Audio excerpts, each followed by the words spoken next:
자, 반의관계부터 다시. 앞에서 이제 단어에 대해서 여러분들이 배우셨습니다. 단어의 형성 방식, 그리고 종류에 대해서 이야기를 했죠. 근데 단어의 관계도 이야기를 할 수 있다. 어렵지 않다. 반의관계라고 했습니다. 체크 한번 할게요. 반의관계라고 했을 때 얘네들이 뭐 하다는 얘기야?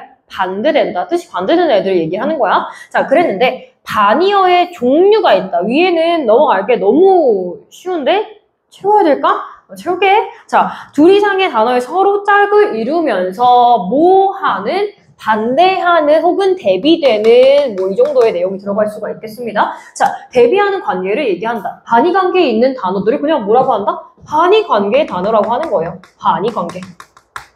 혹은 반의 단어 이렇게 표현할 수 있겠죠. 자, 걔네들인데 주의해야 될 점은 반의관계에 있는 한 쌍의 말 사이에는 서로 공통되는 의미 요소가 있으면서 동시에 서로 다른 의미의 요소는 몇 개여야 한다는 걸까? 일단 같은 의미가 있으면서 다른 의미가 하나 있어야 된다는 얘기야. 자, 그러면은 보도록 할게요.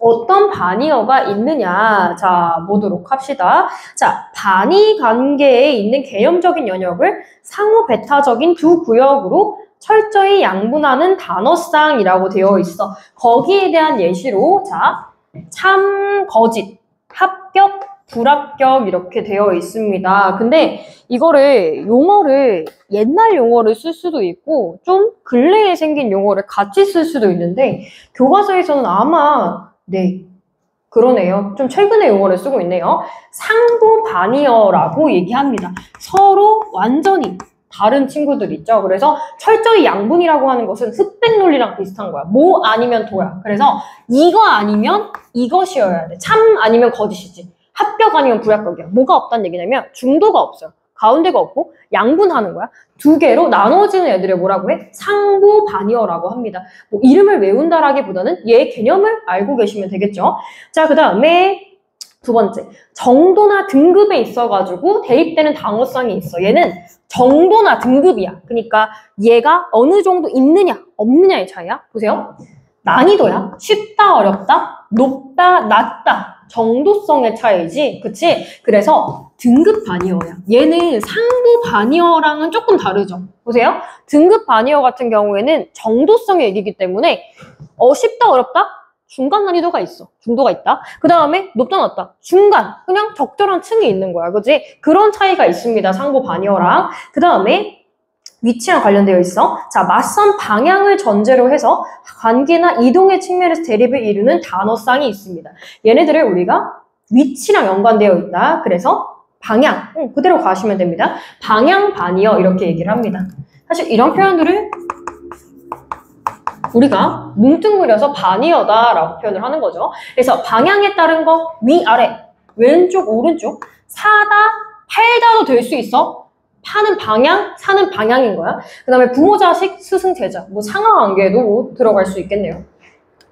이런 애들을 반의관계라고 얘기하는 거고요. 자, 밑으로 갑니다. 상하관계에 있어. 다음 쪽 보시면 상하관계에 있는데 얘는 위에 있는 애들을 상위어라고 하고요. 아래에 있는 애들을 하위어라고 얘기를 합니다. 상하관계라고 하는 것은 자, 쭉 설명을 해주고 있는데 사실상 여러분들이 이 계열을 보시면 됩니다. 보십시오. 이걸 가지고 얘기를 할게요. 큰 대분류인 상위어가 있어.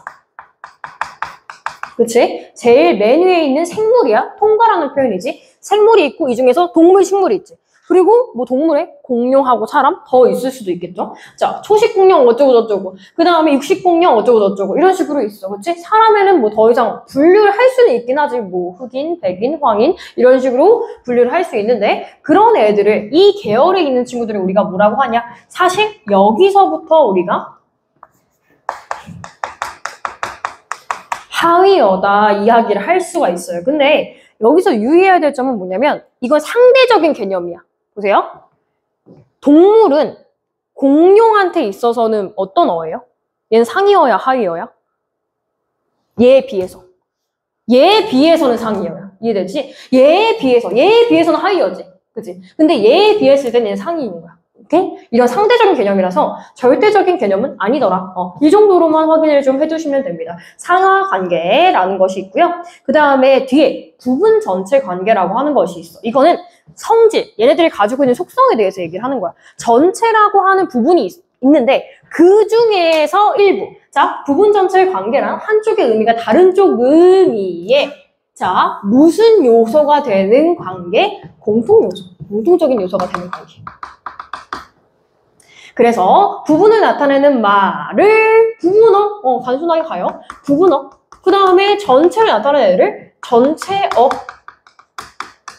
라고 이야기를 한다는 거야. 그래서 얘를 구성하고 있는 일부 요소이면 돼요. 자동차의 구성 요소, 엔진이 되는 거죠. 예를 들어서 집의 구성 요소, 벽돌, 시멘트 이런 애들이 부분어가 되는 거야. 그지? 어려운 거 없습니다. 다만 여기서 중요한 건 오히려 뒤쪽입니다. 의미의 복합관계. 이거는 알고 계셔야 돼. 발표 한번 할게요. 우리 종종 잊을만 하면은 문법에 한 번씩 그리고 화작에 한 번씩 나오는 애들이에요. 동음의어하고 다이어의 관계를 아셔야 된다. 자, 너희들이 그나마 이번에 춘향전이 시험 범위에 들어간 학교가 좀 많았어요. 자, 춘향전을 배울 때 태정호는 안 들어가긴 했어. 춘향전에서 이런 표현을 합니다. 고전 소설에서 우리가 말장난을 한다라는 것을 언어 유희한다라고 해요. 근데 이 언어 유희를 사용하는 방식 중에 하나가 동음의어를 사용하는 거야. 이때 동음의이라고 하는 것은 뭐냐면 똑같은 음을 가진다. 겉으로 봤을 때 형태가 똑같다는 얘기야. 근데 이 의미가 다르다 이 뜻입니다. 그래서 얘는 동일한 단어인데 의미가 완전 달라야 돼. 완전 달라야 돼. 근데 이 동음의의 관계 다시 한번 할게. 형태는 같으나 뜻이 완전히 달라야 되는 친구들이야. 이해되세요? 근데 다이어는 비슷한 계열이야. 적어도 보세요. 다이 관계란 두 가지 이상의 뜻을 가진 단어의 각 의미들 사이의 관계를 이야기해. 자, 근데 이게 무슨 말이냐면 사전을 가지고 얘는 좀 얘기를 해야 돼요. 사전 관계에서 너희들이 네이버 사전이나 이제 표준국어 대사전을 펼쳐보면 이렇게 생겼습니다. 우리 배라고 하는 단어가 있습니다. 선생님 보십시오. 자, 배라고 하는 단어 딱 떠올렸을 때 아이나 무슨 배가 있어? 타는 배 있어. 그 다음 혜원아 무슨 배가 있지? 먹는 배. 타는 배, 먹는 배 있어. 그리고 하나 더. 윤호야? 우리 몸에 있는 거. 사람 배가 있어. 봐봐. 이랬을 때 얘네들의 관계는 동음의어일까 다이어일까? 얘네들은 동음의어야. 왜? 뜻인데 형태는 똑같은데 완전 다르지. 뜻이. 봐봐. 사전에 등재가 어떤 식으로 되어 있냐면 배1, 배2, 배3이야. 그리고 뭐 배4 뭐 등등 해서 더 있는데 그 중에서 유명한 애들 위주로 나와 있어요. 자, 배8이 있어. 우리가 이 배8이 조금 그나마 덜 익숙한 애들인데 2배, 3배, 4배, 5배. 배수할 때 배야. 나머지 애들 뜻 봐봐. 배 첫 번째 기본적으로 사람 배 얘기 먼저 합니다. 내용 읽어보세요. 그 다음에 두 번째 배 우리가 타는 배 선박이야. 그 다음에 세 번째 먹는 배 과일 배를 얘기합니다. 얘네들의 관계 이 관계 있죠. 이 관계를 우리가 동음의어 관계라고 얘기합니다. 똑같은 의미인데 의미가 전혀 연관이 없다. 그럼 동음의어야. 근데 어떠한 단어가 특정 상황에 따라 가지고 약간 차이가 있다? 그럼 다이어요. 보세요. 우리가 배라고 이야기를 할 때 사람 배만 진짜 배가 아니야. 잘 보세요. 사람이나 동물의 몸에서 위장, 창자, 콩팥 따위에 내장이 들어있는 곳까지가 우리가 알고 있는 배지. 근데 그거 말고. 자, 절족동물. 특히 곤충에서 머리와 가슴이 나뉜 부분. 봐요. 곤충의 배도 배야. 그지? 이거는 약간의 의미 차이가 있긴 하지만 사람이냐 동물이냐의 차이야. 그리고 너네들이 잘 모르는 세 번째가 있죠. 자, 긴 물건 가운데 볼록한 부분. 수학에서 용어 쓰지 않습니까? 뭐 이런 표현 안 쓰나요? 자, 원기둥이 있다라고 하자. 자, 이 원기둥의 이 가운데 부분. 여기가 있죠. 이 부분을 우리가 뭐라고 해요? 배 부분이라고 이야기를 합니다. 이해되시죠? 얘도 뭐예요? 어떤 대상이든 간에 사람이든 동물이 아니든 이런 무생물 같은 대상에도 적용할 수 있는 가운데 부분. 그죠? 가운데 부분을 뭐라고 해? 배라고 얘기하는 거야. 그럼 이 관계는 기본적으로 의미하는 내용은 같아 달라? 기본적으로는 맥락이 통해. 이해돼? 이해돼? 다 가운데잖아. 신체 부분 혹은 얘네들을 구성하고 있는 요소의 가운데의 의미를 가지고 있잖아. 이랬을 때 무슨 관계야? 이 안에 배 1의 부차적인 뜻으로 1, 2, 3 되어 있는 이 관계는 우리가 뭐라고 하냐면 다이어 관계라고 이야기를 합니다. 이 차이가 있어요. 아시죠? 그 구분하셔야 돼. 자, 그래서 보통 우리가 이런 관계들을 우리가 다이어, 부차적인 거, 그 다음에 서로 의미가 완전히 다른 것을 동음, 의어 이렇게 이야기를 해줍니다. 괜찮으시죠? 이거를 좀 기억을 해두셔라. 오케이? 자, 그리고 이제 다음 쪽 넘어가는데 24강, 25강 파트입니다. 자, 그 전 하나 더 있다. 근데 이거를 솔직히 나는 복습이라고 생각합니다. 54쪽을 보세요. 54쪽에 2번만 우리가 좀 하면 됩니다. 중세국어 때 했다. 자, 선생님 보십시오. 54쪽. 의미가 변하는 양상이 있는데 세 가지 양상이 있다. 보세요. 의미 사용되고 있던 단어의 의미를 확대시키는 거 두 번째, 원래 지시하던 의미의 범위가 원래보다 더 좁아진 경우가 있고요. 그 다음에 단어가 의미하는 바가 달라지게 된 경우가 있다. 답이 다 있지? 자, 의미에 뭐가 있어? 확대 있다. 확대 있고요. 그 다음에 의미에 축소 있고, 세 번째 바뀌는 거 이동이라고 했어. 사실은 이 이름을 아는 것보다 더 중요한 것은 판별을 하는 겁니다. 힌트 드릴게요. 자, 우리가 배웠던 것 중에 맞춰보세요. 영감이라고 하는 단어가 있었다. 이 영감의 의미가 과거에는 뭐였어? 자, 질문을 바꿀까? 자, 현대부터 먼저 얘기할게요. 영감, 현대에서 영감이면 누구니? 나이든 어르신 전부야. 그지? 전부야. 범위가 넓다. 근데 과거에 영감이라고 하는 것은 뭐였어? 직위야. 그러니까 그 남자 어른이 가지는 직위야. 벼슬 이름이야. 그러면 얘는 의미 확대야, 축소야, 이동이야? 의미 이동이야? 진짜 그렇게 생각한다고? 얘들아, 뭐야? 현대에 와서 영감의 의미가 아무나로 더 넓어졌지. 뭐야? 의미 확대야. 야, 여기서 대답 안 나오면 안 되지. 저번에 시험 본 건데 이거 시험 본 지 몇 달이나 지났다고. 자, 의미 확대고요. 그 다음에 의미에 뭔지 맞춰봐. 놈이 있어. 자, 이 놈은 시험에 나왔잖아요. 놈이 현대 국어에서는 남자 사람을 비하하는 의도가 있어. 근데 과거에 놈이면 그냥 사람이면 다 놈이야. 이해돼? 그러면은 이 경우에 뭐예요, 혜원아? 의미에? 자, 뭘까? 이동이야, 축소야? 축소지. 자, 봐봐요. 놈이라고 하는 것이 사람 전체였다가 뭐가 된 거야? 일부만을 지칭하는 거, 비하하는 의도로 바뀌었잖아. 근데 사람을 지칭하는 똑같잖아. 그러니까 의미 축소지. 자, 그 다음에 하나 더. 의미 이동은 좀 외워야 되는 친구도 있었죠. 자, 세종대왕이 세종어제 훈민정음에서 이렇게 얘기했다. 어린 백성이 니르고자 홀빼이시오. 너 왜 이렇게 얘기했지? 어린 백성 이랬을 때 아이나 어린 백성이 어떤 백성이야? 어리석은 백성이지. 얘 뭐야? 의미 이동이잖아. 그죠? 현대랑 완전 과거랑 달라진 경우에 얘기하는 거예요. 이해되시죠? 이거라서 사실상은 복습이다. 오케이? 이 정도로 보고 넘어가도록 할게요. 자, 그 다음에 뒤쪽에 보시면 이제 24번부터 문장 성분이랑 이제 문장의 짜임이 있는데 이거는 복습이야. 그래서 제가 어떻게 할 거냐면 교과서는 필요할 때 다시금 활용을 하는 걸로 하고요. 제가 방금 전에 드린 프린트가 하나 더 있습니다. 그 프린트 좀 채우면서 내용 한번 쫙 정리하고 그 다음에 필요할 때 교과서 한번 보도록 하죠. 자, 이 부분을 하기 위해서는 우리가 저번 시간에 했었던 품사를 조금 할 줄 아셔야 됩니다. 자, 문장의 짜임이라고 쓰여져 있는 프린트가 있어요. 이 중에서 우리는 뭐부터 먼저 채울 거냐? 3번 내용부터 먼저 채워보도록 하겠습니다. 자, 3번에 오른쪽에 품사라고 하는 것이 있다. 자, 얘기해볼게요. 품사 저번 시간에 했었다. 기억을 되살려 보십시오. 일단 품사라고 하는 것은 보통 어떤 단어나 대상이 가지고 있는 뭐나 뭐에 대해서 얘기하는 게 품사지? 얘네들이 가지고 있는 고유의 대답 안 나온다. 성질이나 특징을 이야기하는 게 우리가 품사라고 했습니다. 그 대상이 가지고 있는 성질이나 특징을 우리가 흔히 품사라고 해요. 근데 이 특징이나 성질이라고 하는 것은 웬만하면 변하지 않습니다. 자, 제가 조건을 붙였죠. 웬만하면 변하지 않는다. 웬만하면 변화가 없는 축에 속한다라고 얘기했습니다. 근데 예외적으로, 자, 이거 이따 써먹을 거예요. 품사라고 하는 것을 바꾸는 친구가 있다. 누가 바꿀 수 있지? 자, 두 가지 선택 드릴게. 손들어. 접두사가 품사를 바꾼다. 그 다음에 접미사가 품사를 바꾼다. 자, 1번 접두사 손. 없어? 접미사 손. 자, 윤호야, 너 뭐야? 접미사야?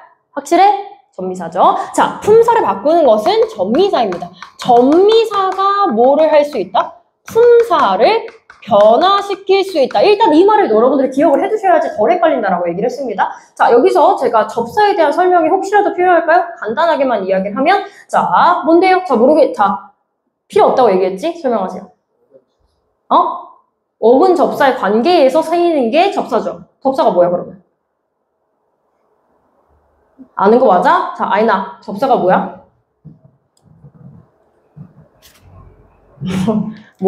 이게 뭐야? 자, 접사라고 하는 이름을 보십시오. 어디에 접해서 쓰이는 것이라고 했습니다. 그죠? 어디에 붙어 쓰인다라는 것은요, 자립성이 없다, 독립성이 없다, 다른 의미에 붙어서 부차적인 의미를 더해주는 친구들을 우리가 접사라고 해요. 근데 그 접사의 위치가 앞에 오면 접두사, 뒤에 오면 전미사가 되는 거잖아요. 그죠? 근데 이 전미사만이 품사를 변화시킬 수가 있다. 자, 그러면 이 품사는 성질이고 특징이야. 웬만하면 변하지 않아. 얘네들이 나누는 기준이 세 가지의 기준이 있어. 기억을 해봐. 크게 첫 번째 기준, 형태. 형태가 변하냐, 변하지 않느냐의 차이가 있습니다. 형태에. 자, 그 다음에 두 번째, 기능에. 얘네들이 수행하는 기능에 따른 분류가 있다. 그 다음에 세 번째, 얘네들이 실질적으로 가지고 있는 의미에 따라 가지고 분류를 할 수가 있습니다. 저기요? 듣고 있죠? 자, 그런 상황인데 일단 형태에 따라 가지고 두 가지로 나뉜다라고 얘기했을 때 형태가 변하는 게 있고 안 변하는 게 있다. 자, 변하지 않는 거를 우리가 무슨 어라고 하지? 안 변하는 거. 불변어. 그치? 아니 불자 붙여가지고 불변어라고 이야기를 하고요. 그 다음에 형태가 변하는 게 가능하다. 가변어라고 얘기합니다. 불변어, 가변어 이런 식으로 이야기를 하죠. 자, 근데 여러분들 하나 더 알아두셔야 되는 거. 여기서부터는 선생님이 아까 추가적으로 드린 필기할 종이에 하셔도 되고요. 코넬 노트에 하셔도 됩니다. 자, 부가적인 필기니까 다른 데다 적으세요. 자, 우리가 불변어, 가변어를 나누는 기준이 있다. 필기하십시오. 불변어, 가변어를 나누는 기준에 대해서 조금 확인을 해두실 필요가 있다. 자, 아시죠? 불변어하고 가변어를 나누는 기준. 무언가를 하냐 안 하냐. 그러니까 형태 변화를 하냐 안 하냐의 차이야. 얘는 기준이 뭐였어? 기억하는 사람? 용언의 활용이 기준입니다. 그죠? 자, 용언의 활용이 기준이다. 이때 확인해 둬야 될 거. 용언의 활용이라고 얘기했을 때 용언이 뭔지는 모르시지 않을 것이고 용언은 뭐야? 뭐랑 뭐가 용언이지? 혜원아, 뭐랑 뭐가 용언이야? 그렇지. 동사, 형용사가 용언이야. 그죠? 이 용언이 활용한다라고 하는 것은 예를 들어 제가 이런 어미 네 가지를 외우면 좋다고 저번 시간에 얘기했는데 기억하나 볼까요? 다고, 니어 이런 어미들을 외워주시면 좋다라고 얘기했습니다. 보십시오. 자, 오늘은 다른 걸로 할게요. 쓰다로 해봅시다. 자, 쓰다. 제가 다고, 니어를 기억하시라 했습니다. 다고, 니어 얘네가 뭐냐면 어미의 종류들이야. 어미의 종류가 기억이 안 나면 얘네들을 붙여보면 쉽다는 얘기야. 자, 쓰다. 붙여봐. 쓰, 고, 스, 니, 스, 뭐 이게 의탈락하니까 써. 이런 식으로 될 겁니다. 그죠? 약간의 변화가 있긴 하지만 보세요. 이렇게 어간하고 어미에서 이 어미가 뒤에 붙음으로써 형태가 쓰다, 쓰고, 쓰니, 써서 이런 식으로 변화하는 이 자체를 우리가 뭐라고 해요? 용언의 활용이라고 이야기하죠. 그죠? 근데 이 용언의 활용을 하면 가변어, 안 하면 불변어잖아. 이 설명 너무 많이 했잖아. 자, 용언의 활용을 하면 가변어인 거야. 당연히 그럼 가변어에 뭐가 들어가? 당연한 거 아니냐고. 용언이야, 그지? 그리고 그 남은 애들이 불변어가 되는 겁니다. 하나만 더 할까요? 자, 쓰다, 쓰고, 쓰니, 써. 약간의 차이가 있어. 얘는 활용을 하는데 의탈락이기 때문에 좀 들어가는데, 자, 여기서 형태가 변하는 애들이 있고 변하지 않는 애들이 있다. 쓰다, 쓰고, 쓰니 했어. 변하지 않는 쓰 부분이 있다. 이런 부분을 윤우야, 우리가 뭐라고 해? 쓰다, 쓰고, 쓰니 부분에 쓰잖아. 변하지 않는 거 정확히. 용언 활용 시에 변하지 않는 거 뭐라고 해?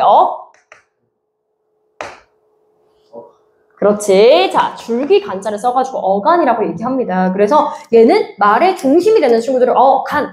용언 활용 시에 변하지 않는 부분 맞죠? 용언 활용 시에 스 이 상태잖아. 그치? 얘네들을 어간이라고 해. 그 다음에 다고니어 이런 걸 뭐라고 한다고 아이나? 다고니어를 뒤에 오잖아. 뭐라고? 어미라고 한다고. 어간하고 어미 관계 당연히 알고 있어야 돼요. 이거 해야지 이따가 내가 물어보는 거 대답할 수 있다잉. 자, 그러면 이 용언의 활용을 하는 게 가변어야. 용언부터 할게 그러면. 자, 용언에는 뭐랑 뭐가 있다? 동사, 형용사 있다. 달리나 없다. 뭐야? 동사지. 자, 여긴 빠르게 할게. 동사. 맞죠? 자, 그 다음에 성질이나 상태를 나타내는 게 뭐야? 형용사지. 동사하고 형용사가 되는 거야. 이해되시죠? 그리고 이 나머지 친구들 맞춰볼게. 자, 한 명씩 돌아가면서 하자. 책상, 연필, 필통 이랬습니다. 그랬을 때 얘네들의 이름이 뭐예요, 아이나? 얘네들이 지칭하는 거, 사물의 이름을 본따맞는 거. 명사지. 자, 조금만 더 해볼게. 자, 명사 이름을 대신 불러주는 거. 이거, 그거, 저거. 대명사야. 대신 불려주니까 대명사야. 명사, 대명사. 자, 그 다음에 숫자랑 연관되어 있어. 뭐라고 할까? 수사. 자, 좋아요. 자, 명대수 합쳤어요. 명대수 합쳐가지고 우리 문장에서 중심이 되는 친구들이라고 해서 무슨 언이라고 해? 체언이라고 해. 그치? 체언은 대표적인 불변어지. 형태가 변하지 않으니까. 그죠? 자, 그 다음에 옛, 새, 헌 이런 친구들이 있습니다. 힌트를 드릴까요? 이런 친구들의 역할이 있어요. 옆에 써두면 좋겠죠? 체언, 말에 문장에서 말의 중심이 신체가 되는 애들을 꾸며주는 역할을 합니다. 그리고 좀만 더 쓸게요. 밑에 오늘, 내일, 모레 이런 친구들은 용언. 오늘 가자, 내일 가자, 모레 가자 이런 식으로 뒤에 오는 용언을 수식하는 역할을 하는 애들이 이런 친구들입니다. 자, 힌트 다 드렸어요? 혜원아? 자, 체언을 수식하는 얘네들을 우리가 뭐라고 할까요? 관형사라고 해야 돼요. 대답 잘했어. 자, 관형사야. 자, 내가 강조하는지 알지? 이따 알게 될걸? 자, 그 다음에 오늘, 내일, 모레가 있습니다. 얘네들은 뭐라고 해요?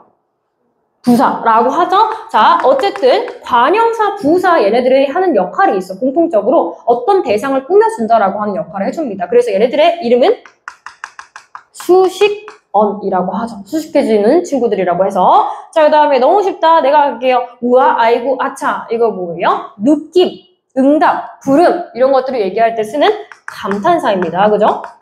자, 이 감탄사는 어떻게 쓰여? 문장에서 독립적으로 아이고 이렇게 쓰이잖아. 그러니까 독립언입니다.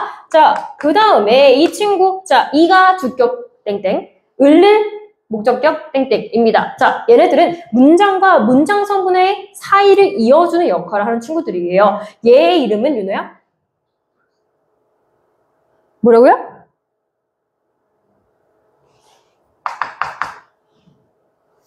리셋됐어요? 왜 그래? 조사죠. 조사. 자, 조사라고 얘기를 합니다. 나 이거 영상 못 쓰겠는데 너무 화를 냈어요. 자, 조사. 다른 문장 성분하고 다른 문장 성분의 관계를 이어주는 거라고 해서 얘 이름이 뭐예요? 관계언이라고 이야기를 합니다. 왜 그래? 이거 진짜 모르면 곤란해. 1학년 끝나가는데 지금. 자, 조사입니다. 이런 식으로 형태가 변하지 않은 애들을 불변어, 변한 애들을 가변어라고 이야기를 하는데요. 얘네들을 알고 있어야 우리가 배울 뭘 알 수 있다? 옆에 2번으로 오십시오. 문장 성분을 알 수 있다. 자, 문장 성분은 품사와는 다릅니다. 품사는 대상이 가지고 있는 고유의 특질하고 성질이야. 웬만하면 변하지 않는다라고 했어. 근데 문장 성분은 제가 누차 이야기를 하지만 얘는 문장에서의 역할이에요. 역할이라고 하는 것은 가변성이라는 게 있습니다. 변할 수 있다는 얘기예요. 변할 수 있다는 얘기예요. 이해돼요? 자, 그러면은 그 얘기 하려고 제가 좀 더 필기 한번 해보겠습니다. 따로 필기하십시오. 여러분들이 문장 성분하고 품사를 구분하셔야 된다. 할 수 있을걸? 시켜볼게. 문장 성분 vs 품사. 이런 거야. 뭐 드셨어요? 컴포즈? 커피요? 자, 맛있는 커피를 마시다 이랬어요. 자, 그 다음에 커피가 맛있다 이렇게 얘기했습니다. 전 지금 두 개의 문장을 간단하게 쓴 겁니다. 얘네들의 구성 요소를 제가 두 가지 나누어 가지고 물어볼게요. 자, 맛있는 커피를 마셨다 하고 커피가 맛있다 해서 문장 성분 분석해 보십시오. 일단은 제가 주어는 여기서 좀 생략을 했어요. 뭐 누가? 윤우가겠죠? 윤우가 맛있는 커피를 마시다. 이렇게 썼을 거란 말이야. 자, 그럼 해볼게. 윤우가. 자, 윤우야, 항상 주어랑 서술어부터 먼저 찾아야지. 서술어 어딨니? 마시다. 나 이거 이제부터 할 개념인데 너희들이 어느 정도 알 거라고 생각을 하고 시키는 거야. 자, 서술어 맞지? 윤우가 마시는 거니까. 그죠? 설명해 주는 거니까 서술어 맞아요. 자, 그 다음에 커피를은 뭐야? 목적어지. 을을이라고 하는 목적격 조사 앞에 왔기 때문이야. 그 다음에 맛있는 얘는 뭐야? 대답 잘해. 대답 잘하라고 했지. 정신 차려. 이게 어떻게 형용사야? 이러면 안 된다고. 봐봐. 맛있는 커피를 마신다. 이랬습니다, 얘들아. 생각을 해보세요. 자, 그러면 얘가 해주는 역할, 커피를 꾸며줍니다. 맛있는 커피예요. 커피 품사 뭐야? 품사. 채운이지. 채운 수식해. 얘는 관형사일까? 관형어일까? 관형어지. 봐봐, 이 차이야. 관형사는요, 품사가 관형사야. 애초에 관형어 역할을 하기로 태어난 애들이야. 항상 체온을 꾸며준 역할밖에 못해. 자, 이 얘기를 할 거야. 얘는 관형어야. 이해돼? 돼? 문장 성분하고 지금 품사의 차이를 보는 거야. 그리고 방금 전에 봐봐. 항상 헷갈리시면 여러분들이 뭘 참조를 하시면 좋냐? 습관적으로 저기 사전을 좀 참조를 하십시오. 자, 봐봐요. 아이고. 자, 맛있다. 마이크 들고 있으니까 채팅 안 쳐주네. 자, 맛있다. 지금 너가 얘기한 거. 그래, 형용사야. 형용사인데 내가 물어본 게 형용사는 아니잖아. 자, 내가 물어본 건 형용사가 아니다. 나 문장 성분을 물어봤어. 그럼 다시 할게. 자, 맛있는 커피를 마시다 라고 얘기했을 때 얘를 품사 측면에서 분석을 해보자. 마시는 커피를 마시다. 마시다부터 해보자. 윤호야. 마시다 품사. 그래. 동사잖아. 그 다음에 커피를은 두 개야. 나오는 게 두 개여야 돼. 하나, 커피.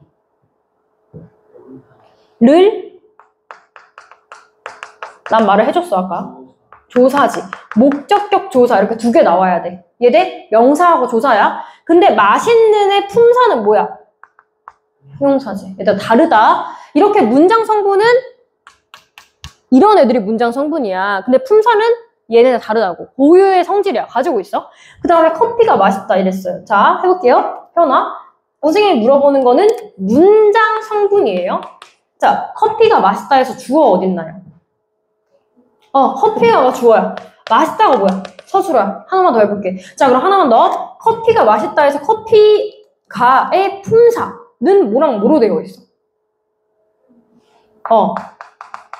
명사랑 조사지, 그치? 자, 명사 뒤에 주격조사 가가 붙은 거예요. 그죠? 자, 그 다음에 맛있다, 형용사죠. 보세요. 제가 말하고 싶은 건 이거예요. 우리가 여기서 공통적으로 봐야 되는 친구는 맛있다, 맛있는 이 표현들입니다. 보세요. 맛있다, 맛있는의 품사는 항상 뭐야? 항상 형용사야. 이해됐지? 항상 형용사인데 맛있는 커피면 얘는 뭐야? 관형어지. 맛있다면 뭐야? 서술어지. 내가 하고 싶은 말 뭐게? 자, 문장 성분 품사의 관계에서 문장 성분은 똑같은 단어에도 문장 성분이 다를 수 있다, 없다? 아니나, 다를 수 있다, 없다? 다를 수 있다는 거잖아, 그지? 근데 항상 품사는 뭐다? 똑같아요. 똑같아요. 전미사가 붙지 않으냐 똑같아요. 이해되시죠? 자, 그러면 이거를 잘 가지고 가셔야 고3 때까지 가지고 가셔야 된다고요. 자, 역할이니까 얘는 뭐야? 변화가 역으로 있다. 완전 가능해. 변화가 있다. 그 차이를 잘 알고 계셔야 됩니다. 아시겠죠? 자, 이 문장 성분을 이해를 하고 그 다음에 좀 더 디테일하게 볼게. 자, 봅시다. 문장 성분. 얘네들이 나누는 기준이 크게 세 가지가 있다. 문장에서 필요함의 여부에 따라 가지고 이렇게 세 가지로 나눠줄 수가 있어요. 문장에서 꼭 필요해. 주인이 될 정도로 필요한 친구들이 있어. 뭐라고 해야 하나? 문장에서 주인이 될 정도로 필요한 친구들이 있어. 무슨 성분이라고 해? 주, 성, 주어가 여기 들어가지. 주성분이라고 해. 이런 애들이 있고요. 그 다음에 두 번째, 제가 이거 외우게 시키려고 맨날 이 얘기 하잖아요. 그 시장 중에 성남 어딘지 아시죠? 서울 좀 아래쪽? 자, 그 성남에 보시면 그 가는 길에 어르신들한테, 나이 지긋한 어르신들한테 유명한 시장이 하나 있어요. 물론 성남시장도 유명해요. 그거 말고. 무슨 시장인지 아는 사람? 성남 근처야. 약간 외진 옛날 시장이 있어. 무슨 시장인지 아는 사람? 가본 적이 없나? 모란시장이라고 하는 시장이 있어요. 자, 그 시장이 있는데요. 그 시장 보시면 유튜브에 뭘로 유명하냐면 돼지, 장기를 그냥 볶아가지고 어르신들이 술 안주로 먹는 좌판으로 유명해, 거기가. 근데 거기서 유튜브 제목이 뭐라고 되어 있냐면 돼지 부속 파는 집 이렇게 되어 있어. 이때 부속이라고 하는 것은 돼지의 장기를 가리키는 거예요. 이때 장기는 살코기는 아니야. 메인 맛있는 부위는 아니지만 부차적으로 있으면 좋은 거야. 자, 이런 의미랑 똑같아요. 자, 문장에서도 문장의 중심에는 아니지만 장기 있으면 먹는 거야. 얘도 있으면 좋은 거야. 이런 친구들을 뭐라고 하냐면 부속, 추가적이라는 얘기야. 부속 성분이다. 이렇게 좀 생각을 하십시오. 부속 성분이 있습니다. 그죠? 자, 그 다음에 다른 친구들, 다른 문장 성분이랑 동떨어져 있는 친구들이 있어. 뭐야? 독립 성분이 있죠.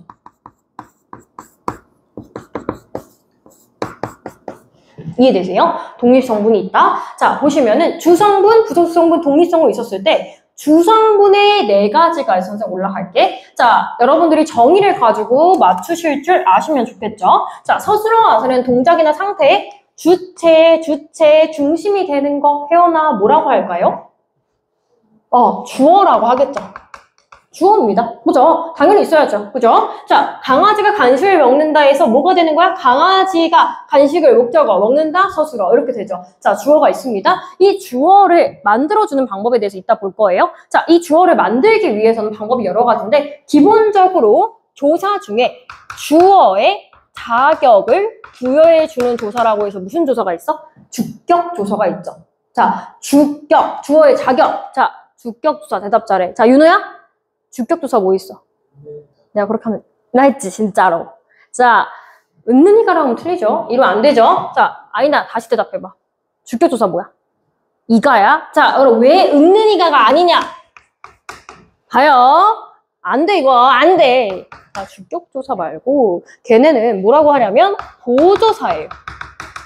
자, 여기서 잠깐 스톱해볼게. 조사의 종류 정도는 알고 계시는 것이 좋습니다. 조사의 종류는 3가지가 있어요. 하나, 특정한 자격, 문장 성분의 자격을 부여하는 격조사가 있죠. 그 다음에 두 번째, 특정한 뜻을 더해주는 보조사, 그리고 다른 문장 성분끼리 연결해주는 접속조사가 있습니다. 이걸 흔히 접속사라고 얘기하는 거예요. 근데 자, 은는은요 보조사입니다. 보조사입니다. 그러면 특정한 뜻을 더해준다는 얘기예요. 그래서 너희들이 이렇게 물어볼 수 있어. 선생님, 강아지는 간식을 먹는다 해도 주어인데요? 얘들아, 난 주격조사가 은는이가가 아니라고 한 거지 보조사가 붙었다고 해서 주어가 아니라고 말한 적은 없다. 내 말 무슨 말인지 이해했니? 다시. 자, 주격조사는 은는이가가 아니야. 근데 우리가 주어를 만들 때 일반적으로 주격조사를 붙이는 것은 맞지만 보호조사를 붙여가지고 주어를 만들 수도 있어. 그럼 선생님이 하고 싶은 말. 주격조사에는 은는이가는 안 들어간다. 정확히 은는이 안 들어간다. 하지만 은는이 붙어도 뭐는 될 수 있다? 주어는 될 수 있다. 이 얘기야. 자, 그러면 하나만 더 해보자. 보조사면 특정한 뜻을 더해줘야 돼. 은는이 특정한 뜻이 있어? 있죠. 해볼게요. 자, 예를 들어서 선생님한테 엄청 신뢰를 받던 친구가 있었어. 근데 걔마저 수업 시간에 잠을 잤어. 그럼 선생님이 이렇게 얘기를 했어. 야, 다른 애는 몰라도 너는 그러면 안 되지. 이렇게 얘기했어. 그럼 뭐야? 너는 이랬을 때 는이 뭐야? 한정이지. 너만은 그러면 안 된다. 이런 의미지. 특정한 뜻을 더해준다고. 이러니까 얘는 뭐야? 보조사라고. 보조사예요. 주격조사 아니에요. 이거 자주 나온다고. 기억 좀 해주세요. 자, 이 얘기고요. 다시. 자, 그 다음에 두 번째. 문장에서 주체의 움직임, 상태, 성질 따위 설명하는 말이 있어. 말해주는 거. 아이나 뭐라고 해? 돌아오세요. 주어가 있으면 얘가 있어야지 문장이 성립이 되죠. 서술어. 서술어죠. 자, 그러면 내 동생은 씩씩하다. 얘가 뭐예요? 서술어가 되는 거예요. 자, 근데 이 서술어도 뭐 끝나는 어휘는 바뀔 수가 있으나 얘가 붙으면 됩니다. 서술어의 자격을 부여해주는 뭐가 붙기도 해? 서술격 조사가 붙기도 해. 뭐가? 이다. 자, 이다는 근데 예외적이야. 얘들아 생각해봐. 이다는 활용이 가능해. 자, 내 동생이 씩씩하다. 내 동생은 씩씩하니? 뭐 이런 식으로 형태가 바뀔 수가 있습니다. 그죠? 자, 왜냐면 서술격 조사는 기본적으로 조사이기 때문에 불변어야. 얘가 예외야. 얘만 조사 중에서 유일하게 뭐가 있냐? 가변성이 있다.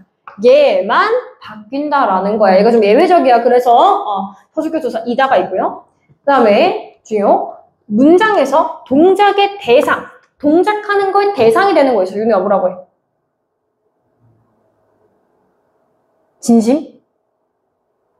내가 윤우를 본다. 그래, 내가 보는 거의 대상이 누구야? 윤우지. 봐봐요. 목적어죠.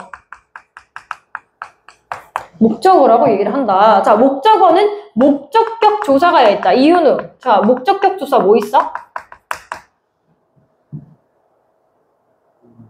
을을이 있어. 자, 목적격 조사 을을이 있다. 그죠? 자, 아시죠? 이 정도 알아야 돼요. 자, 그 다음에 4번이 중요하다.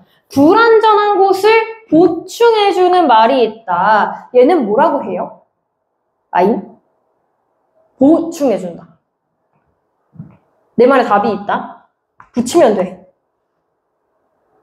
보충해준다고. 그래, 보어야. 보충해주는 말이니까 보어지, 그치? 근데 이 보어는 좀 예외적으로 조건이 많은 친구잖아요. 얘는 조건이, 서술어의 조건이 있습니다. 항상 뭐 앞에 왔을 때만 보어야. 되다? 되다, 아니다. 앞에 오면은 보어야. 이해되지? 이게 조건이야? 그럼 얘들아, 내가 하나 더 물어볼게. 이 서술어 말고 서술어 앞에 오는 보어의 자격을 부여해주는 뭐가 있을까?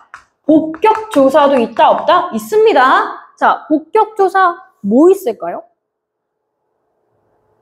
또, 은느는 보도사야. 애초에 복격조사란 말에 들어갈 수가 없어. 이가야. 자, 이가야? 그럼 물어봐야지. 선생님, 주격조사랑 똑같이 생겼는데 어떻게 구분하나요? 애초에 보호가 되기 위해서는 되다 아니다 앞에 오는 애들이 보호야. 그러니까 되다 아니다 앞에 오는 얘네들은 뭐야? 주격조사가 아니라 뭐가 되는 거야? 복격조사 이가가 되는 거야. 그럼 보호일 때 성립하는 거지. 이해돼?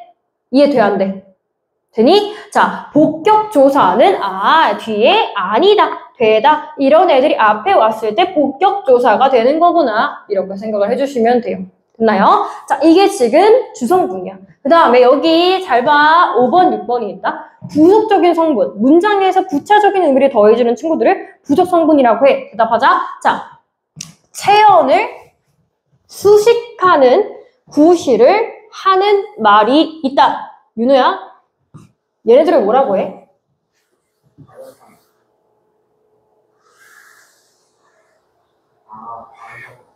관용어지. 관용어지. 내가 지금 물어보는 건 품사가 아니다. 품사가 아니야. 자, 얘는 관용어야. 왜 이 얘기를 내가 몇 번 하는데 왜 그럴까요? 자, 관용어예요. 모르겠으면 제가 이따 추가 설명해 드릴 테니까 들으세요. 자, 관용어라고 하고요. 자, 용어를 수식하는 구실을 하는 말을 뭐라고 할까요? 부사? 야? 아니지. 부사어지. 부사어지. 그지? 자, 부사야. 이해돼요? 자, 이해가 조금 부족한 것 같아서 제가 따로 필기하면서 더 설명을 해드릴게요. 자, 관형사 vs 관형어.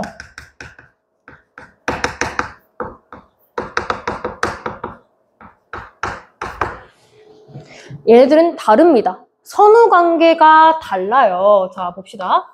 제가 늘상 내드리는 두 가지 문제를 내볼게요. 또 맞춰보세요. 모든 써요. 모든 관형사는 관형어이다. 다시, 모든 관형사는 관형어이다. 두 번째, 모든 관형어는 관형사이다.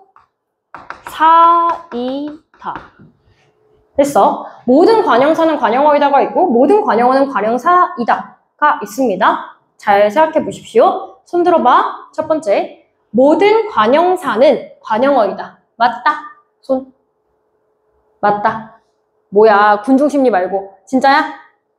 자, 아니, 손 든 거야? 안 든 거야? 오케이. 자, 그러면 모든 관형사는 관형어이다.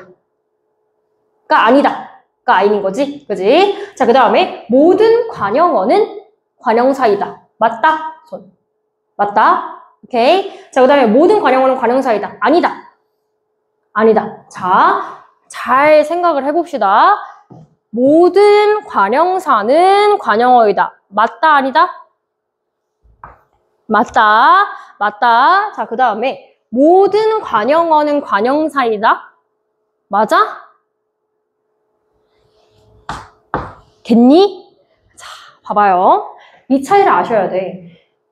그림을 그리면 이렇게 할 수 있다고 했어. 자, 관형어라고 하는 큰 동그라미 안에, 관형어라고 하는 큰 동그라미 안에 이렇게 있어. 뭐가? 관형사가 안에 이렇게 있어. 그러면 나머지 것들 애들도 뭐 할 수 있어? 관형어의 역할을 할 수 있어. 여기에 들어가는 애가 용언이 될 수도 있고 체언이 될 수도 있는데 이때 그걸 알기 위해서는 얘네들 짝을 알아야 돼. 원래 짝. 자, 용언이 있고 체언이 있어. 보세요. 용언은 동사 형용사죠. 체언은 명사 대명사 수사죠. 자, 짝을 찾아요. 용언의 짝은 조사 vs 어미. 어떤 애가 용언의 짝이야? 일부러 그러는 거지? 일부러 그러는 거지? 진짜로. 어미지. 체언의 짝은 누구야? 조사야. 조사야. 이거를 기본적으로 머릿속에 달고 있어야지 이 다음 거를 활용을 할 수가 있다. 자, 보자. 진짜 진심이면 나 너무 걱정돼, 진짜로. 자, 이런 거야. 아까 했던 거 조금 더 활용해서 해볼게요. 더 단순하게 씁시다. 맛있는 커피 계속 가지고 와볼게요. 맛있는 커피 하고 맛있는 커피가 선생님의 커피야. 나의 커피. 이렇게만 써볼게. 너의 커피가 있다? 까지 써보자 그래. 이해돼요? 자, 여기서 구분을 좀 해봅시다. 보십시오. 내가 물어보는 건 문장 성분이야, 얘들아. 더 쓰자. 맛있는 커피가 있다까지 쓰자 그래. 보십시오. 자, 맛있는 커피가 있다. 여기서 문장 성분. 얘 뭐야? 주어지. 얘 뭐야? 서술어지. 얘 뭐야? 관형어지. 관형어지. 그럼 질문 다시 할게. 얘가 관형사야 아니야? 관형사 아니잖아. 봐봐. 관형사가 아닌 애가 관형어의 역할을 할 수가 있다. 그 예시야. 하나 더. 자, 나의 커피가 있다. 자,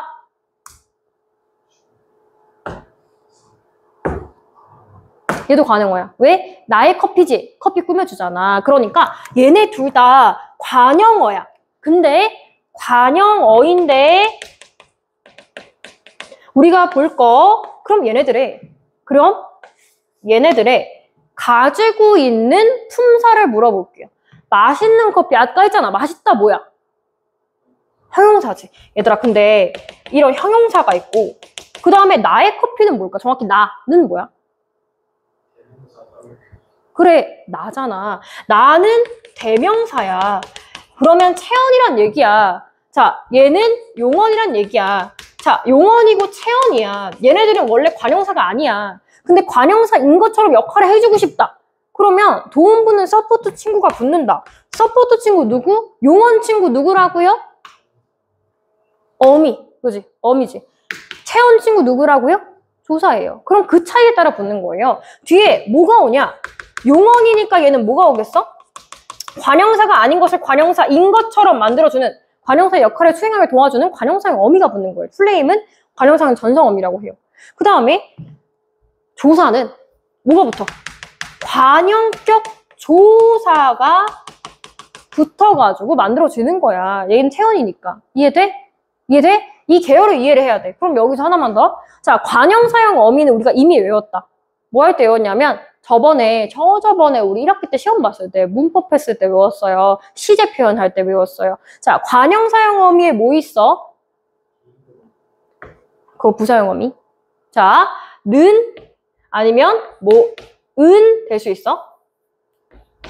그 다음에 리을, 던 이런 친구들이 있어. 그지?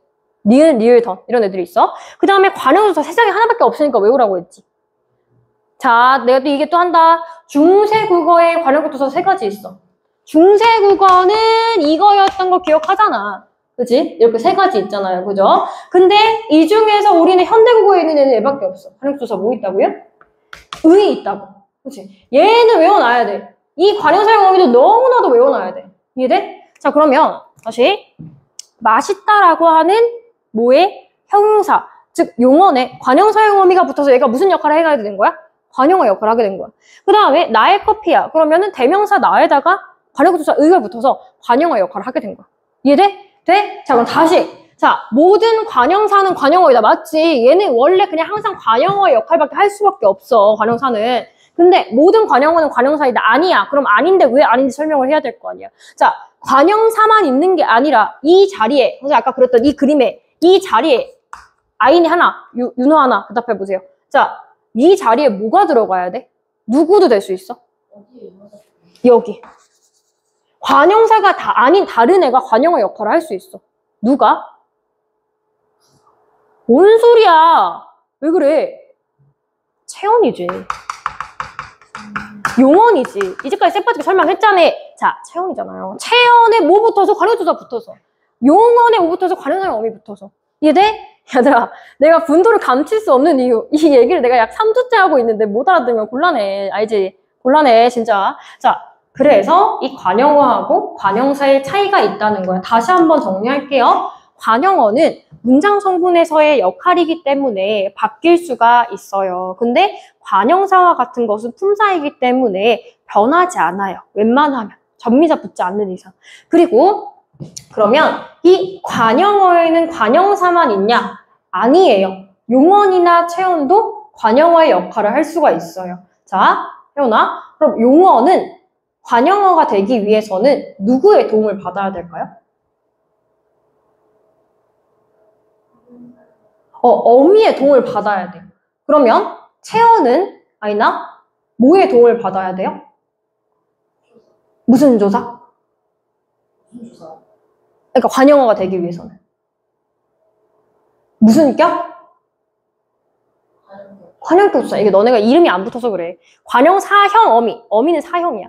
그 다음에 뭐야? 조사는 무슨 격 조사. 이렇게 얘기하는 거야. 자, 그 차이야. 그럼 하나 더 응용해서 물어볼게요. 자, 모든 부사어는 부사이다. 맞아 틀려? 맞아 틀려. 다시. 모든 부사어는 부사로 구성이 되어 있다. 맞아 틀려? 아니지. 왜 아니야? 부사어에 부사가 아닌 용언이나 채언도 들어갈 수가 있겠지. 활용해보자. 자, 용언이 부사 역할을 하고 싶다. 그러면 용언 뒤에 뭐가 붙어야 돼, 윤들아? 무슨 형? 뭐가 붙어야겠지?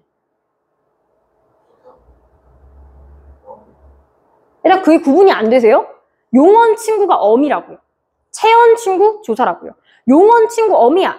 근데 내가 부사를 만들고 싶다. 그럼 무슨 형 어미야? 무슨 형 어미야? 부사형 어미야. 부사형 어미야. 그치? 똑같아. 채언이야. 채언을 부사로 만들고 싶어. 부사의 역할을 하게끔 하고 싶어. 그러면 채언에 뭐가 붙어?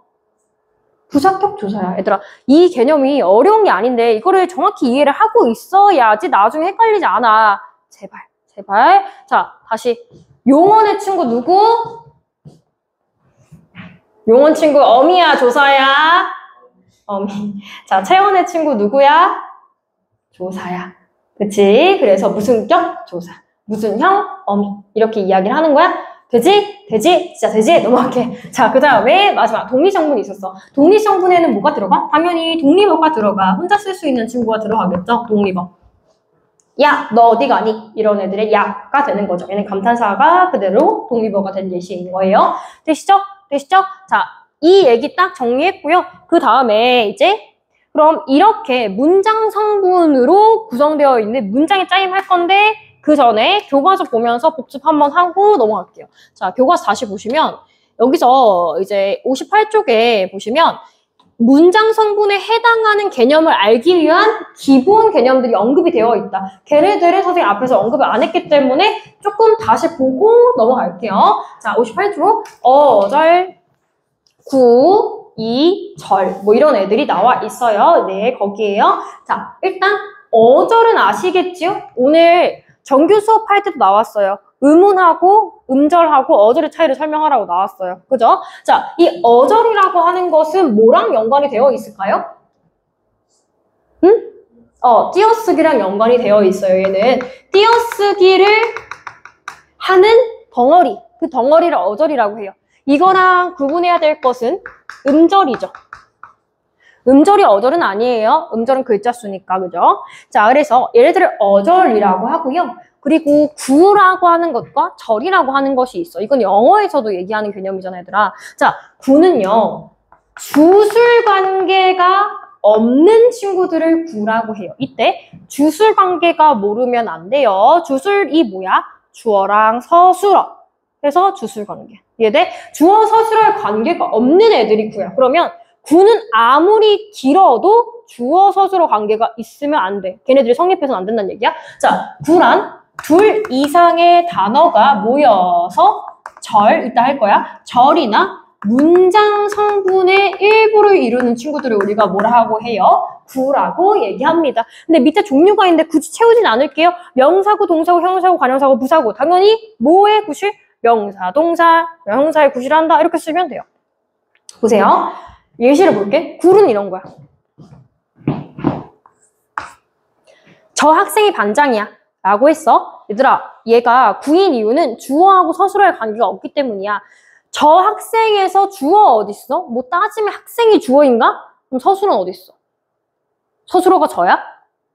아니지. 따지자면 얘는 얘를 꾸며주고 있는 애에 가깝지, 그치? 뭐야? 주어하고 서술어 관계 없다. 이거 뭐야? 명사고야. 왜? 학생으로 끝났으니까. 끝나는 애 기점을 보는 거야. 명사야. 명사고지. 그 다음에 하나만 더 볼까? 읽고 계시다. 얘는 동사고야. 왜냐면 읽다, 계시다. 둘 다 동사니까, 그치? 근데 여기서 서술어. 따지자면 서술어만 있고 주어는 없잖아. 주술 관계가 없잖아. 그러니까 얘네들을 뭐라고 해요? 동사구. 동사구. 이렇게 이야기를 하는 거예요. 얘네들이 구다. 더 중요한 거는 뒤에 나오는 절이야. 자, 절 확실하게 알아야 돼요. 절은 문장에서의 기본.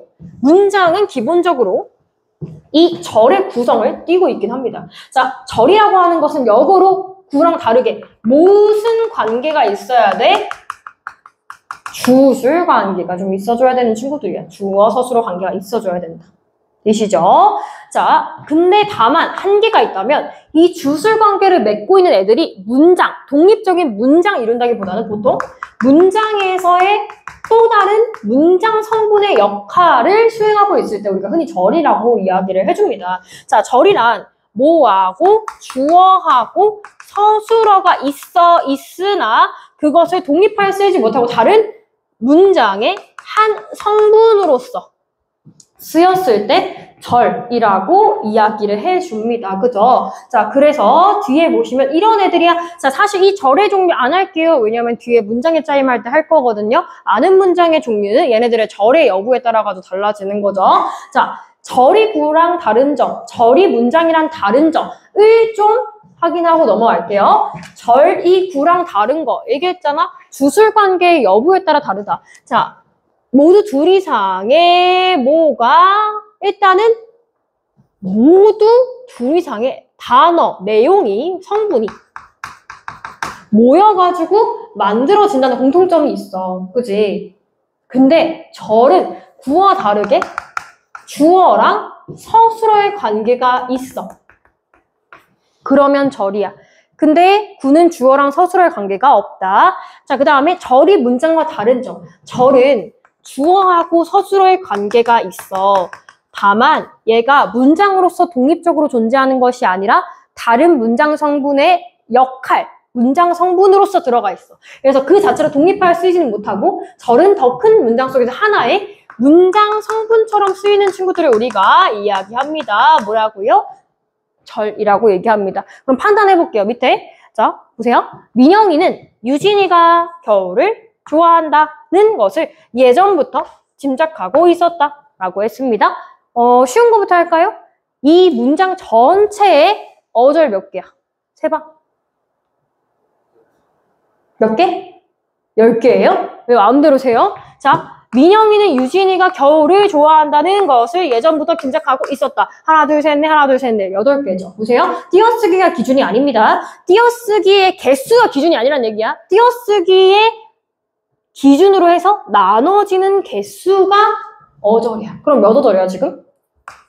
8어절이야. 이해돼? 8어절이야. 자, 그럼 띄어쓰기 몇 개예요? 민영이는 유진이가 겨울을 좋아한다는 것을 예전부터 짐작하고 있었다. 띄어쓰기는 사실상 몇 개인데?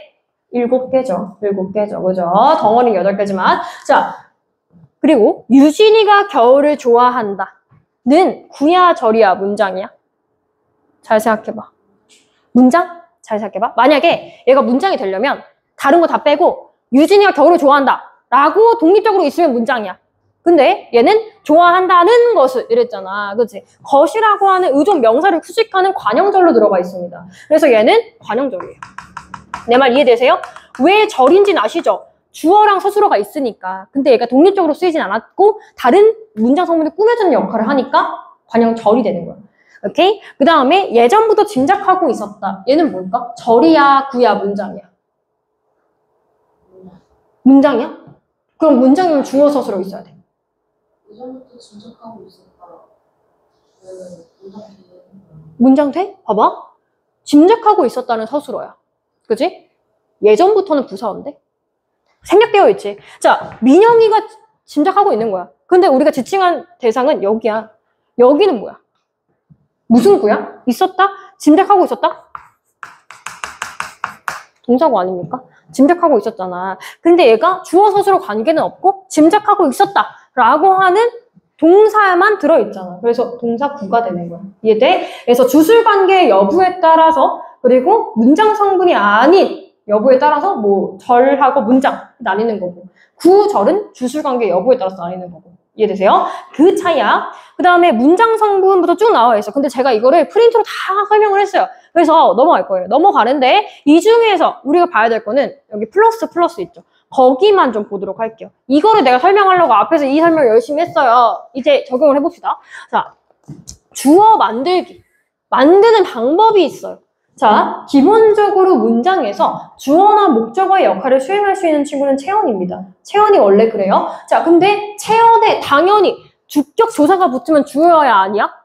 당연히 주어지. 아니, 주격 조사가 붙으면 당연히 주어지. 이 가야. 그지? 근데 얘기했다 내가 아까. 은는이가가 붙어도 주어야 아니야. 주어야. 그지? 다만 주격 조사가 이가인 거지. 은는은 뭐라고? 보조사야. 근데 말했잖아. 은는이 붙어도 주어는 맞다니까? 봐요. 나는 최고다. 너도 할 수 있어. 이것도 보조사죠. 걔네들이 붙어도 뭐야? 주어야. 그리고 항상 특이한 게 있어. 별표. 자, 영형태. 안 쓴다. 안 쓸 수도 있어요. 해봐요. 밖에 눈 온다. 봐봐. 밖에 눈이 온다. 잖아요. 근데 그거를 눈 온다. 할 수 있어요.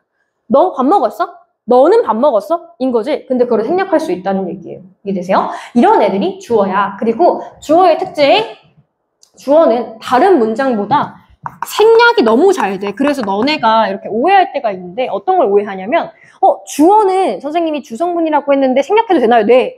문장에서, 맥락에서. 그러니까 이런 글에서는 생략하면 안 되지 원래는. 근데 맥락상에 생략할 수 있어. 봐봐. 선생님이 보면서 자, 아이니를 보면서 몇 시야? 이렇게 얘기했어. 자, 그러면은 아이니한테 지금 물어본 거는 지금이 몇 시냐는 거야. 그지? 근데 제가 주어를 생략했어요. 그죠? 되죠? 자, 하나 더 해볼게요. 근데 저기 혜원이를 보면서 밥 먹었니? 이렇게 물어봤어. 자, 그러면은 혜원이가 밥을 먹었니? 혹은 혜원아 밥 먹었니? 인 거야. 근데 그걸 생략했잖아. 생략할 수 있는 거예요. 자, 이거 문장 그대로 해볼게. 자, 윤우 보면서 밥 먹었어? 이러면 너는 밥 먹었어? 윤우는 밥 먹었어? 이거인 거지. 근데 그거를 굳이 쓰지 않는다고. 이해되시죠? 이렇게 생략할 수 있다. 주어의 생략. 그 다음에 주어에 따라 다른 문장 성분이 달라질 수도 있습니다. 이거는 뭐 어렵게 생각하지 마세요. 당연한 거니까. 자, 내 동생은 지금 자.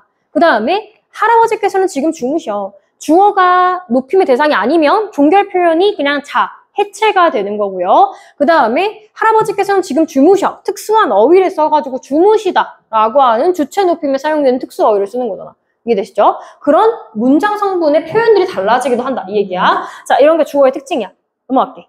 자, 그 다음에 뒤에 서술어 만들기. 지금 계속 우리 플러스 파트만 볼 거예요. 나중에 가시면 형태가 반복입니다. 서술어가 가장 종류가 많아요. 왜냐면 서술어는 기본적으로 용언이 서술어가 될 수가 있어.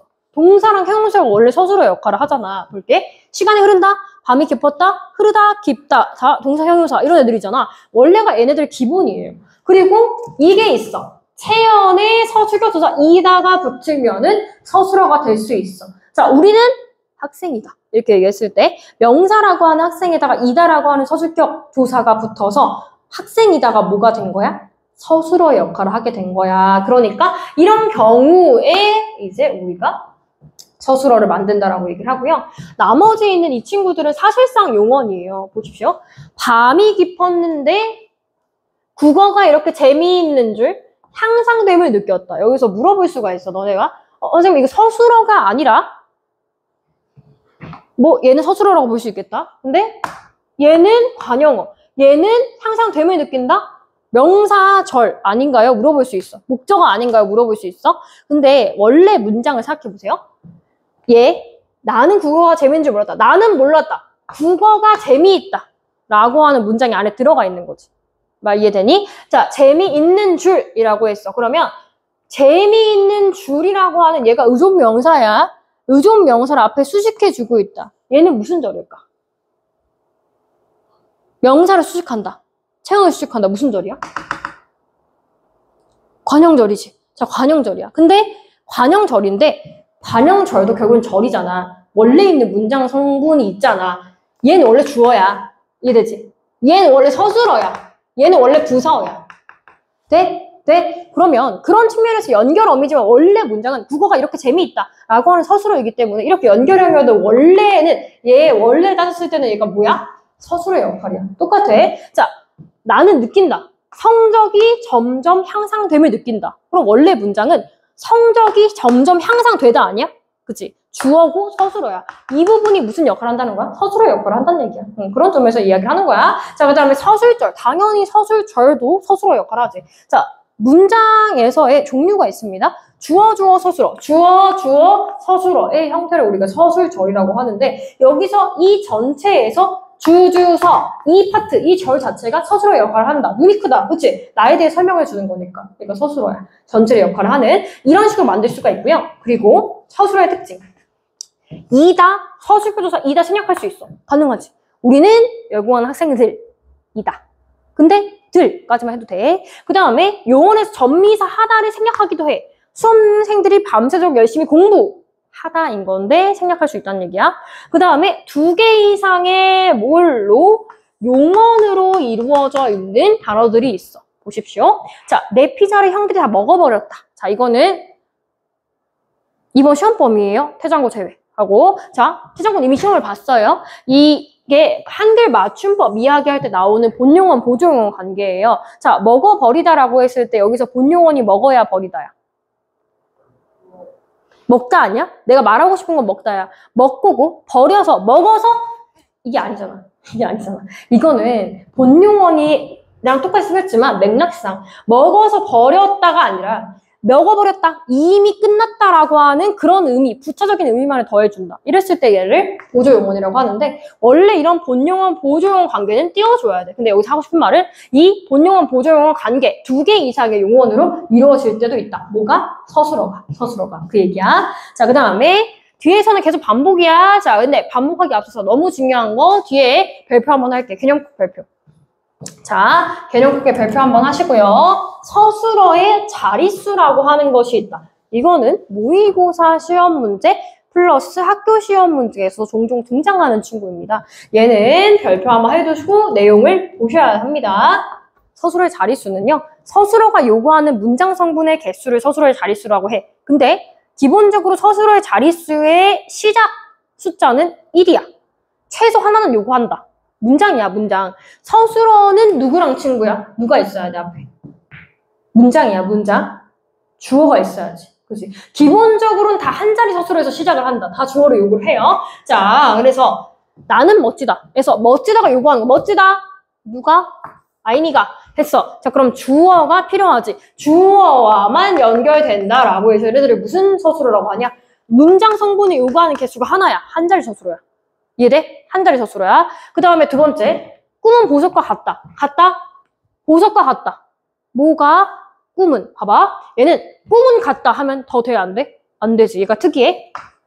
원래 주어는 항상 필요해요. 항상 필요한데 얘는 문장 성분이 뭐야? 아이나? 문장 성분. 네.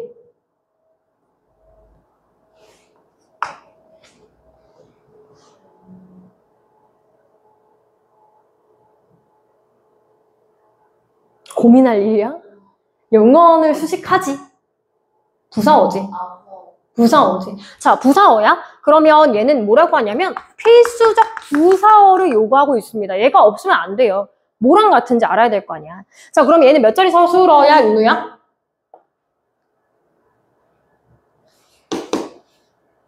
두 자리지. 왜? 주어 있죠? 거기다가 부사어만 더하면 되니까 두 자리 서술어. 자, 그 다음에 보았다.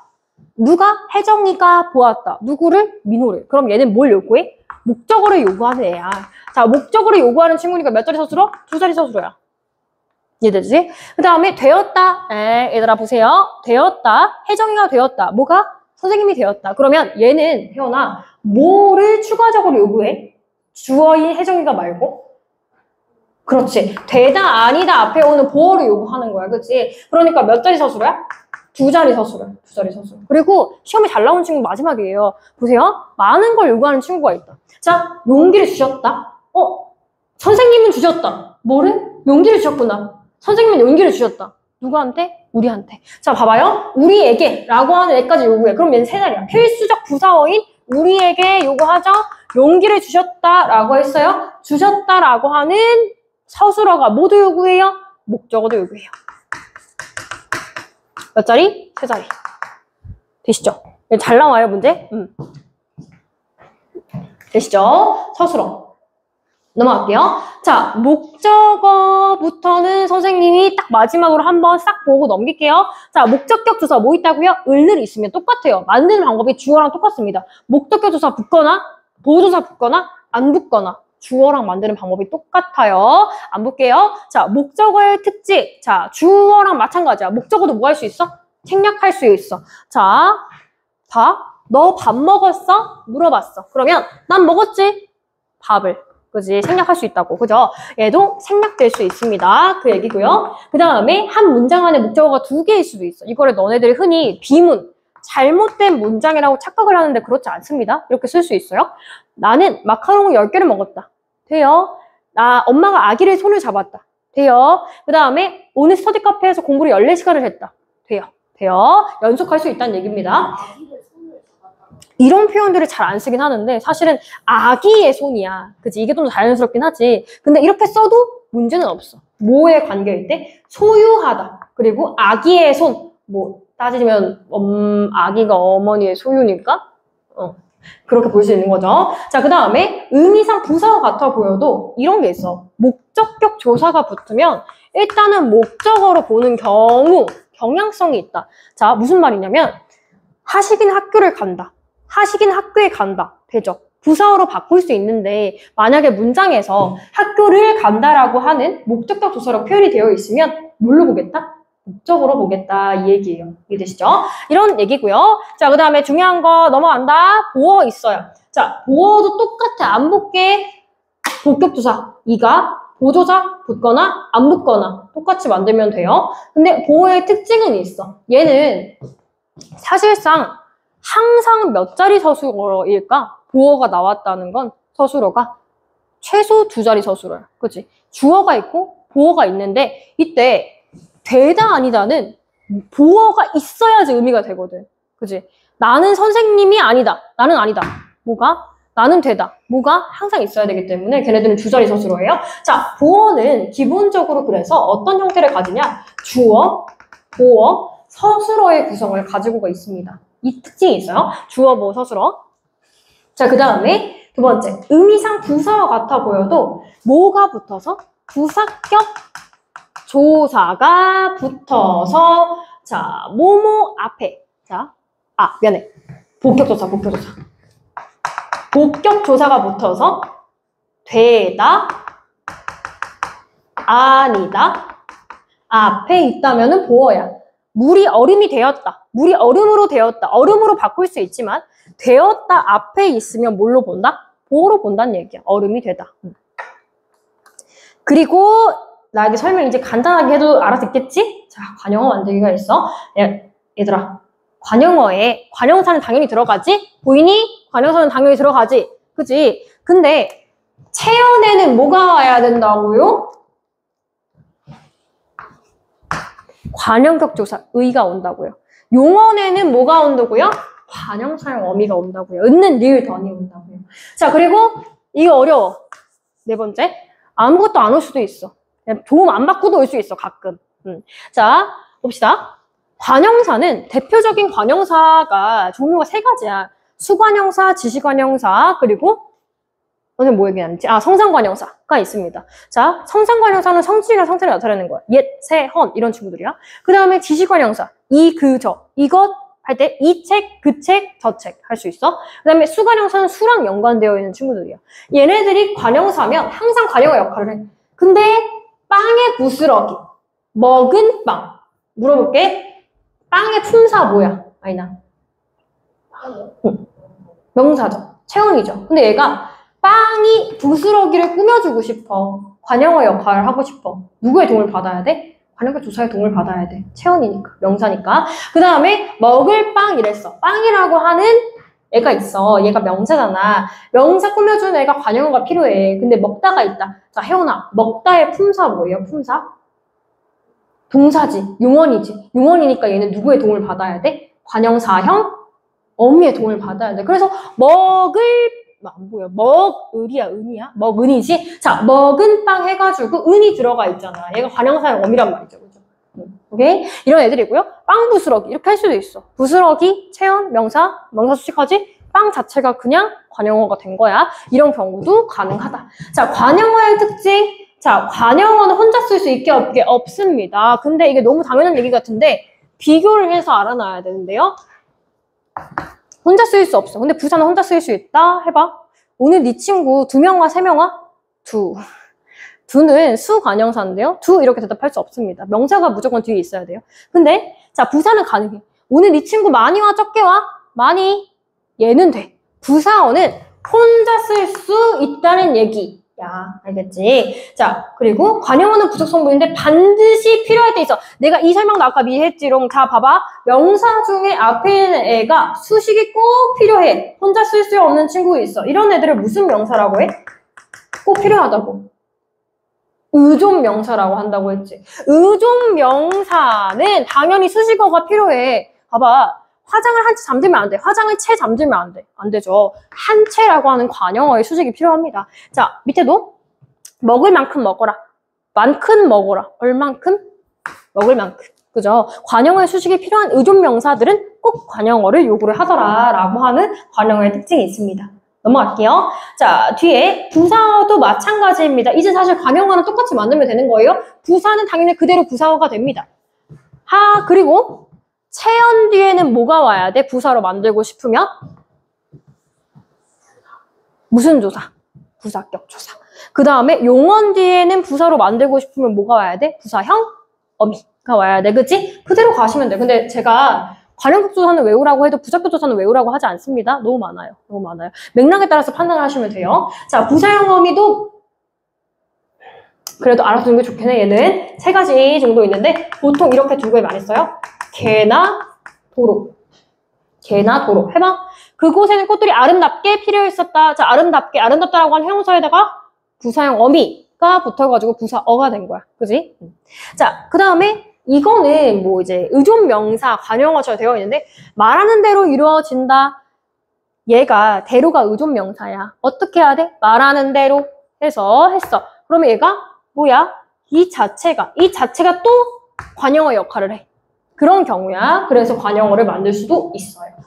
부사어를 만들 수도 있어요. 부사로 만들 수도 있고. 자, 얘는 앞에 있는 관형어랑 다르게 혼자 쓸 수도 있다라고 설명을 드렸고요. 자, 뒤에 넘어가서 2번. 부사어 중에서 보조사가 붙을 수 있는 친구들이 있어요. 보조사. 아이고. 뭔가 끊기는 소리 났죠? 선생님 영상 끊겼죠? 아니야? 응. 자, 보조사가 붙을 수 있는 부사어가 있어. 자, 거기에 뭐 봐봐. 보조사가 붙을 수 있는 부사어가 있어. 예시 읽어봐. 뭐야, 끊긴 줄 알았어. 이게 뭔 소리지? 한참을 들었는데. 아, 거의 끝났어. 자, 보조사가 붙을 수 있는 애가 있어. 야, 양심적으로 너네 생각해봐라. 야, 너네를 내가 어떻게 끝낼 수 있냐. 아, 지금 대답을 이렇게 하는데. 자, 문장 전체를 꾸며주는 문장 부사어가 있어요. 자, 문장 부사어는 말하는 사람의 무슨 태도? 심리적인 태도를 나타내주기도 합니다. 자, 볼게요. 제발 비가 왔으면 좋겠다. 제발이 문장 전체를 꾸며줘요. 그 다음에 아마도 내일쯤이면 일이 모두 끝날 것으로 생각한다.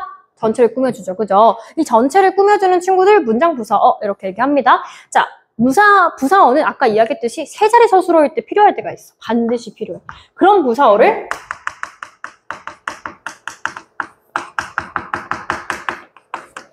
필수적 부사어라고 한다고 했어요. 그죠? 필수적 부사어.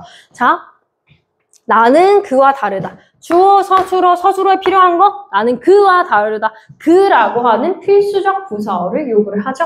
이런 친구들이 필수적으로 필요한, 꼭 써야 되는 부사어가 되겠습니다. 자, 독립어는 뭐 종류는 많은데 어렵진 않습니다. 윤우야. 이거 독립어예요. 보세요. 자, 이름을 불렀다. 거기에다가 혹격 조사. 왜냐면 이름은 명사니까. 고유 명사에다가 체언. 명사는 체언이니까 친구 누구? 조사를 붙이는 거야. 혹격 조사 누구? 아, 야를 붙여가지고 만드는 거야. 아가야, 일로 오렴 했어. 자, 야를 붙이는 거. 호칭어 될 수 있어. 어머니. 혹은 체형 그대로. 청춘. 이런 식으로 쓸 수 있습니다. 기본적으로는 언급 안 했지만 당연히 감탄사도 그대로 독립어에 들어갈 수가 있습니다. 이해되시죠? 이해되시죠? 자, 여기까지가 이제 문장 성분에 대한 설명이고요. 문장의 짜임에 대한 설명을 조금 해야 돼요. 자, 문장의 짜임은 어떻게 하냐? 너네들이 했던 내용이라서 너네들이 빨리 채우면 빨리 갈 수 있어. 자, 선생님 봐. 9시 반에 끝내주신다면서요. 야, 너네가 이러는데 어떻게 내가 끝내? 자, 맞춰봐. 아니. 5번이면 맞출 수 있지. 자, 돌아가면서 맞출게요, 그러면. 자, 주어, 서술어의 관계가 한 번인 게 있고 두 번 이상인 게 있어. 이거 못 맞추면 솔직히 집에 가면 안 되죠. 양심이 있으면. 자, 본문장, 겹문장이지. 그치? 혼문장, 겹문장.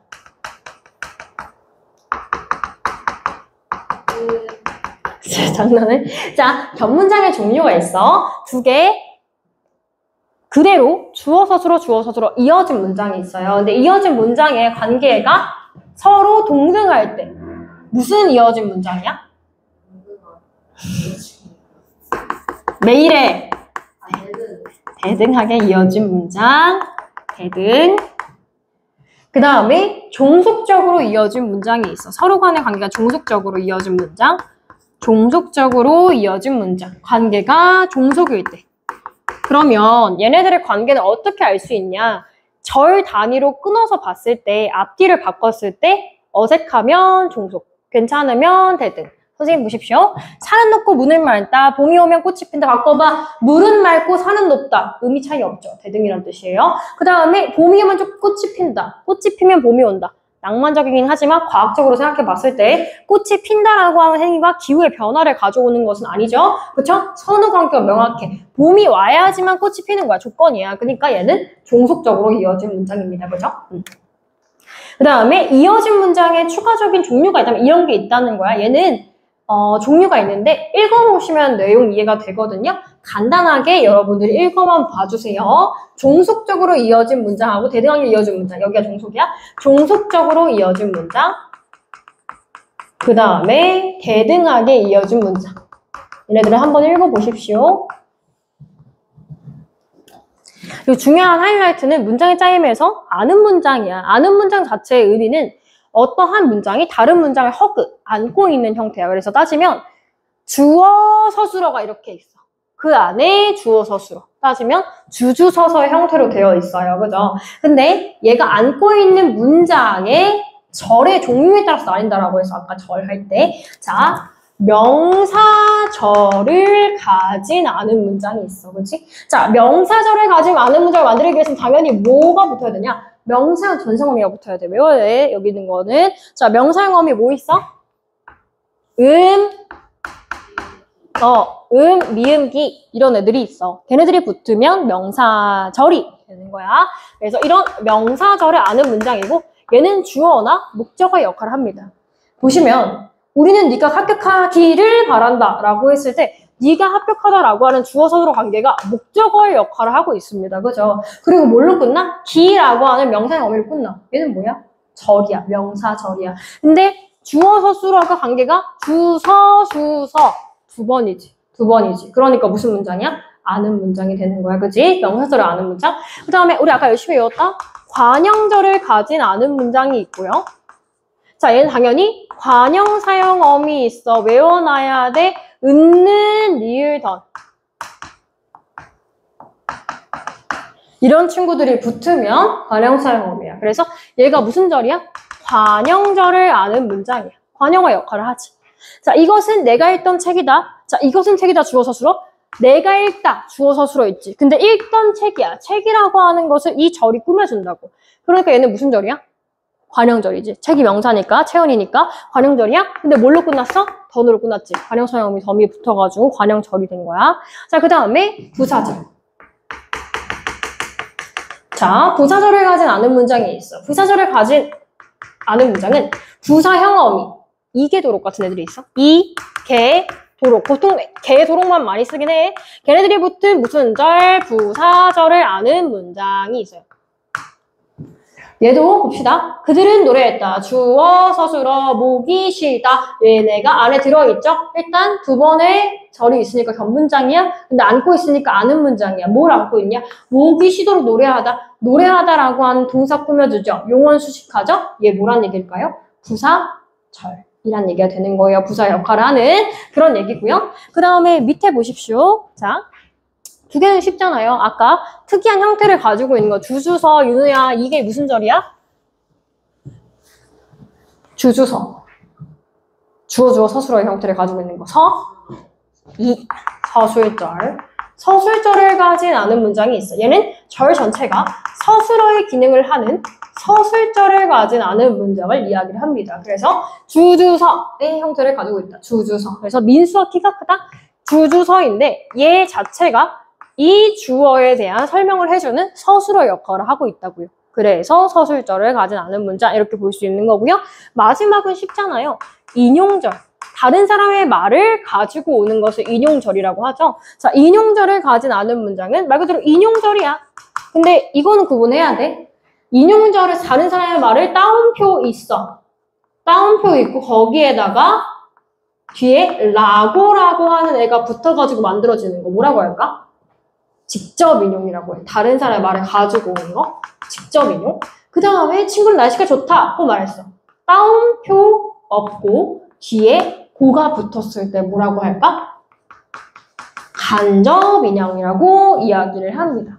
그래서 지금 오늘 어디까지 했냐면 내용은 어렵지 않은데 중요한 개념을 설명한다고 시간이 좀 갔어요. 자, 오늘 숙제가 그러면 단어 형태소 단어의 형성 파트 23강 그 다음에 24강, 25강까지 사실 제가 25강 내용은 교과서가 아니라 프린트로 나간 거예요. 그래서 25강까지 프린트해오는 게 숙제고요. 그 다음에 우리 과정지 숙제 있죠? 이번 주차에 해당하는 과정지 숙제 같이 다음 주에 해오시면 되겠습니다. 아시겠죠? 자, 고생하셨고요. 가방 챙겨가지고 가시면 되겠습니다. 넌 교무실로 와라. 웃어?